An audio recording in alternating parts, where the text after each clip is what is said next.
Before you do an FBI, you need to have your tray set up and everything. We're going to go over everything today. First on the tray, you need your lab slip. Dr. Carl will come over here. He will draw a picture of a diagram of what appliance he wants, writes it out here, signs it, and puts his doctor number here. We should fill out the top with his name, patient's name, and I like to put the patient's ID number on the top right corner. Next, you will need your bands, upper or lower bands for whatever appliance that you are placing. Air water syringe and suction is optional. I like to use them. Patients may need extra suctioning due to producing more saliva. You need a cotton plier to pick anything out of the drawers that you would need, a mirror, scaler or explorer to remove separators that are already present, cotton roll to place the bands on before you take them to the lab after you pick the right sizes from the band box, a band remover, steps, and a step plier to place them back in once you're finished taking the impression. What you're going to do, you're going to look to see if the patient still has their separators. Okay, I'm going to have you open for me and tilt your chin up for me. All right, so the patient did tell me that she is missing one separator in the back on the distal side here. And she still has her separator here. We really didn't need one over here on the upper one. Well, she's missing both distals open. So at this point, what you're going to do, you're going to check with floss to see if there still is a contact on the distals of those teeth. Open really big for me. Okay. There's space here and there's space over here. So we can proceed with doing the FBI. I'm going to take out the separators on the mesial sides of the upper sixes. And then now we're going to start fitting bands. Open big. I kind of gauge and look at the circumference of the teeth first. I'm going to start off with like a 19.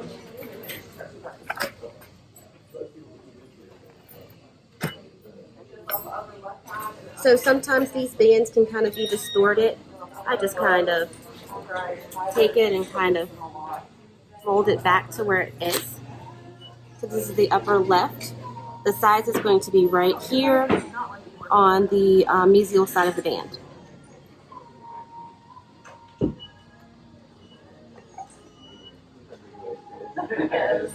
And then first I'm just going to kind of seat it on there. Open big for me. Just to kind of make sure to see if it goes around the tooth. And it does. So this is where I'm going to take the band bite stick. Bite down for me. Good. Open. Bite again.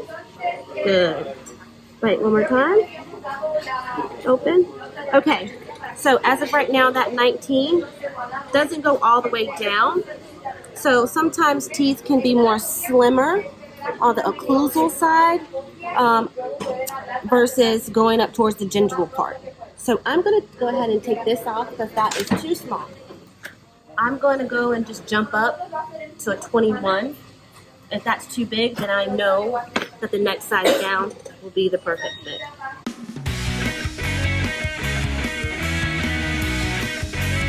That fits really good. I'm going to take the bite stick, open it for me, and then bite down. Open, bite. Good. Open, bite. Awesome.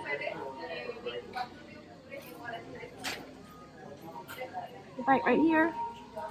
Open, bite. Okay.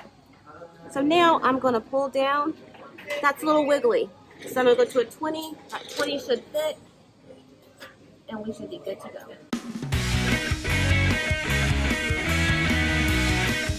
When fitting bands in this bite stick, it's triangular, so you can use these angles to position them where you need the patient to bite to properly sit the band on all sides of the tooth.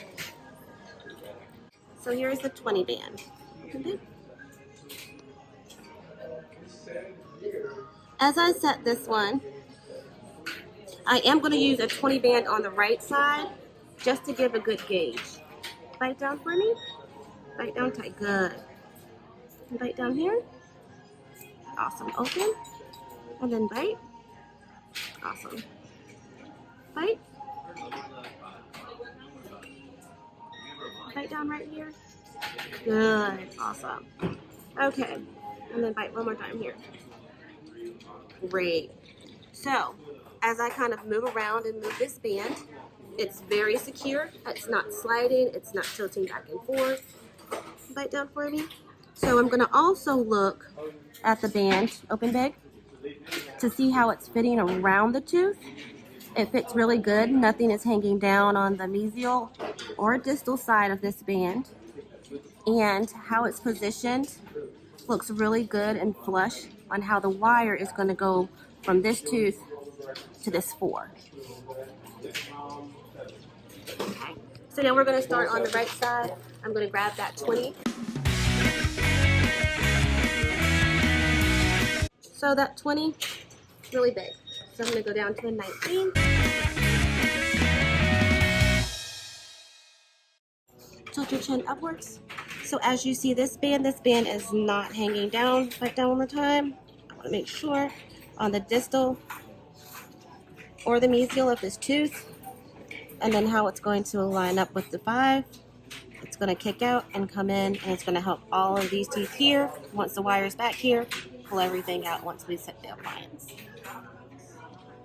And this is really secure too. Awesome. So I'm going to take a band remover and I'm going to take the bands out, and that'll be it. I'm going to put those bands on this cotton roll. Leave me back here. So next time we'll get that back from the lab and get it in for you.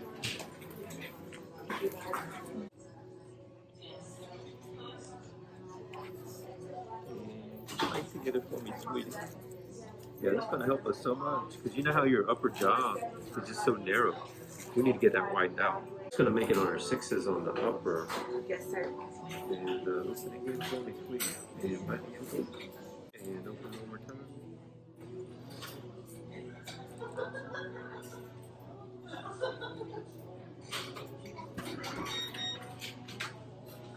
And bite once more, sweetie. Okay, cool. Can we get her expander in there next time? Yes, sir. We probably need to bond some 7s. The lower left 7 probably need. Good morning. Lower left 7. Yep. And maybe upper left 7. I'm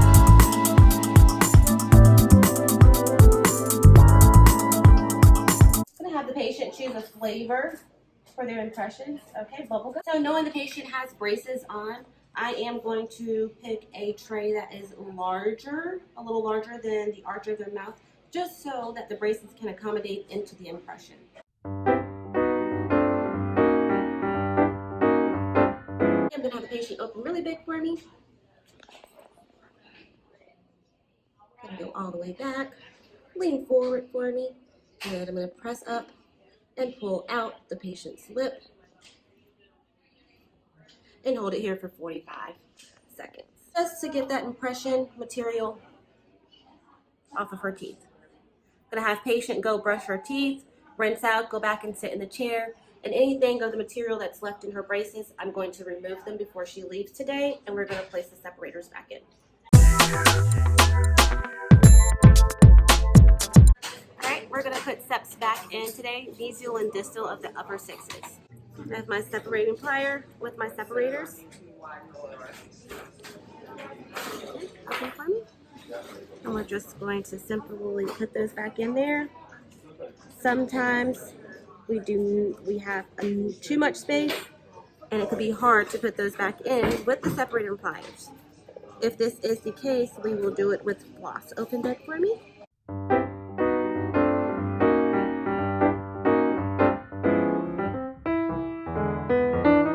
Tilt your chin upwards. Then you'll see those separators in there. I'll probably demonstrate on this upper right distal side how to put it in with floss. You're going to take 2 pieces of floss. I already have one here. I'm going to thread both pieces through the separator.